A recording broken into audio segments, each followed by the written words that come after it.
हमारा प्रश्न और हमारा काम ही है कि उनको कंफ्यूज करना। सीधा साधा क्वेश्चन पूछ देंगे तब तो सभी आंसर दे देंगे। सतही ज्ञान से काम नहीं चलेगा। कंफ्यूजिंग क्वेश्चन पूछेंगे ही पूछेंगे। अपने ऑनलाइन परीक्षा में या ऑफलाइन परीक्षा में अगर खराब लोग रहेंगे सम्मिलित तो स्वाभाविक है कि खराब ही होगा रिजल्ट। ऑनलाइन परीक्षाओं में भी सिस्टम में प्रॉब्लम नहीं है, जो उसको संचालित करने वाले लोग हैं उनमें प्रॉब्लम है। और कंप्यूटर के अंदर में क्या सॉफ्टवेयर है और किस तरह से उसको हैक किया गया है। नमस्कार, आप देख रहे हैं लाइव बिहार। मैं आपके साथ रूपम।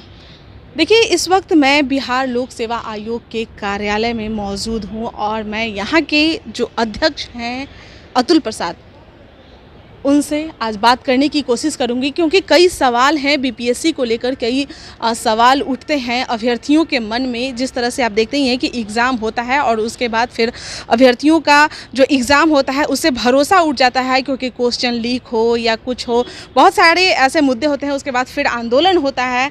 तो चलिए, आज इसी मुद्दे पर बात करने के लिए जो मेरे मन में सवाल है उसके लिए कार्यालय के मैं अंदर जाती हूँ और अतुल प्रसाद से आज बात करने की मैं कोशिश करती हूँ कि आखिर आप जो हमेशा सवाल खड़े करते हैं ई ऑप्शन को लेकर, और जो बच्चे सवाल खड़े करते हैं ई ऑप्शन को लेकर, और जो आखिर उस मुद्दे पर अतुल प्रसाद जी की क्या राय है। आखिर उनका कहना है कि हम खोजते हैं, ढूंढते हैं, जो अच्छे बच्चे होते हैं वो इन्हीं क्वेश्चनों से उभर कर निकलते हैं। तो चलिए, अतुल प्रसाद जी से बात करने की आज हम कोशिश करते हैं। सर, आप जो बीपीएससी के बारे में जो बोल रहे थे कि कई ऐसे सवाल हैं जिसमें बच्चे कन्फ्यूज़ हो जाते हैं, बेसिक उनका नहीं सही रहता है, उन बच्चों के लिए आप क्या कहिएगा जो हमेशा सवालों में कन्फ्यूज़ हो जाते हैं?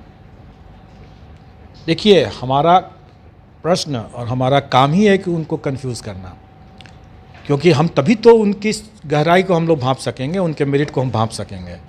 तो ये उम्मीद करना है कि हम प्रश्न जो पूछेंगे वो सीधा साधा क्वेश्चन पूछ देंगे तब तो सभी आंसर दे देंगे। तो अब बात ये उठती है कि अगर हम कंफ्यूजिंग क्वेश्चन पूछेंगे ही पूछेंगे तो उनको क्या करना चाहिए। स्वाभाविक है कि उनको अपना डेप्थ बढ़ाना पड़ेगा। सतही ज्ञान से काम नहीं चलेगा, उनको डेप्थ में जा कर के पढ़ना पड़ेगा। सतही ज्ञान से कभी नहीं चल सकता है। जैसे कुछ बच्चे ऐसे होते हैं जो दरोगा भी दे देते हैं, यूपीएससी भी देते हैं, बीपीएससी भी दे देते हैं, हर एग्ज़ाम देते हैं और फिर सवाल खड़े करते हैं। नहीं, वो स्वाभाविक है कि वो अपने अपने विकल्पों को, अपने ऑप्शंस को मैक्सिमाइज़ करने का कोशिश करते हैं, क्योंकि अगर यहाँ नहीं होगा तो कहीं और होगा, कहीं और होगा। उसमें कोई हर्ज की बात नहीं है। तो हर किसी का अलग होता है, होता ही है, होना ही है, स्टैंडर्ड भी अलग होगा। लेकिन अगर बीपीएससी की, अगर जैसे कंबाइंड सिविल सर्विसेज की परीक्षा या फॉर दैट मैटर कोई भी टेक्निकल परीक्षा को भी अगर आपको करना है तो आपको उसके डेप्थ में जाके करना होगा। ऐसा नहीं कि एकदम क्लियर कट आंसर अगर देना अगर होगा तो अगर आप आसानी से दे सकते हैं तो और भी लोग दे देंगे। तो जब और भी लोग दे देंगे तो फिर आपका कैसे होगा, और लोगों का भी हो जाएगा। इसलिए समझने वाली बात है कि क्वेश्चन हमेशा डिफ़िकल्टी आना चाहिए और लोगों का प्रिपरेशन जो है इन डेप्थ होना चाहिए। सतही ज्ञान से फ़ायदा नहीं होगा। अक्सर पारदर्शिता की बात कही जा रही है, तो क्या ये भी एग्ज़ाम ऑनलाइन आप लोग फिर बाद में लीजिएगा, कभी होने की संभावना है? देखिए, भविष्य में तो बहुत कुछ हो सकता है। निकट भविष्य में मैं नहीं समझता हूँ कि हम लोग अभी ऑनलाइन करेंगे, लेकिन भविष्य तो परिवर्तन की बात ही है। हमारे रिसोर्सेज बढ़ेंगे, हमारे चीज़ें बढ़ेंगी, टेक्नोलॉजी बढ़ेगा। जैसे मैंने अभी थोड़ी देर पहले कहा कि एआई टूल से भी इवैल्यूएशन की बात हो सकती है। भविष्य में होना है, भविष्य में तो चेंज होना ही है। कभी ना कभी ये ऑनलाइन भी आ ही जाएगा यहाँ। निकट भविष्य में मैं अभी इसको फोर्सी नहीं कर रहा हूँ, क्योंकि अभी उसमें जो कठिनाई है, क्योंकि कंप्यूटर के अंदर में जो चीज़ हो रहा है वो किसी को दिखता नहीं है। मैंने पहले भी बहुत बार कहा है कि पर्दे के सामने जो चीज़ हो रहा है वो आप सबके नज़र में है, सब लोग उसको ठीक कर सकता है। पर्दे के पीछे जो चीज़ हो रहा है वो पता नहीं चलता है।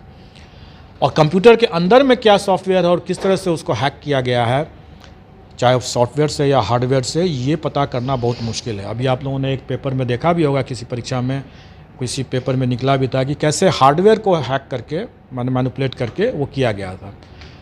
तो जब तक हम लोग उस लेवल तक नहीं पहुंच जाते हैं तब तक इस तरह की परीक्षा को हम फुल कॉन्फिडेंस के साथ कह सकें कि ऐसा हम कर ही देंगे, ये अभी थोड़ा हमारे लिए प्रीमैच्योर है। सर, तो आदमी भरोसा किस पे करे?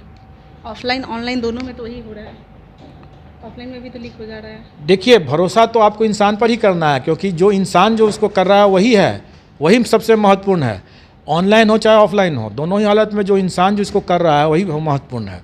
अगर वहाँ ऑनलाइन परीक्षाओं में भी सिस्टम में प्रॉब्लम नहीं है, जो उसको संचालित करने वाले लोग हैं उनमें प्रॉब्लम है। उसी तरह से ऑफलाइन में भी वही बात है। तो अगर हम अपने ऑनलाइन परीक्षा में या ऑफलाइन परीक्षा में अगर ख़राब लोग रहेंगे सम्मिलित, तो स्वाभाविक है कि ख़राब ही होगा रिज़ल्ट। लेकिन अगर अच्छे लोग रहेंगे तो स्वाभाविक है कि ईमानदारी से और पूरी पारदर्शिता बरतते हुए रिजल्ट्स आएंगे। अतुल प्रसाद जो कि बिहार लोक सेवा आयोग के अध्यक्ष हैं, उनका कहना है कि हम बेहतर ढूंढते हैं और मुश्किलों में डालना तो हमारा काम ही है।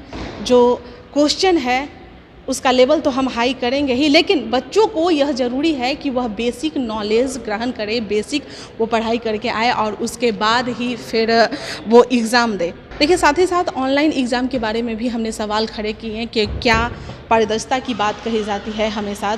ऑफलाइन में जिस तरह से क्वेश्चन लीक होता है, तो क्या ऑनलाइन भी बीपीएससी अब अपना एग्ज़ाम कंडक्ट करेगी? तो उन्होंने साफ तौर पे कहा है कि देखिए, ऑनलाइन एग्ज़ाम में सॉफ्टवेयर को ही हैक कर लिया जाता है। तो हमने उनसे यह भी सवाल किए कि आखिर ऑफलाइन में भी तो पेपर लीक हो जाता है, तो आप क्या कीजिएगा?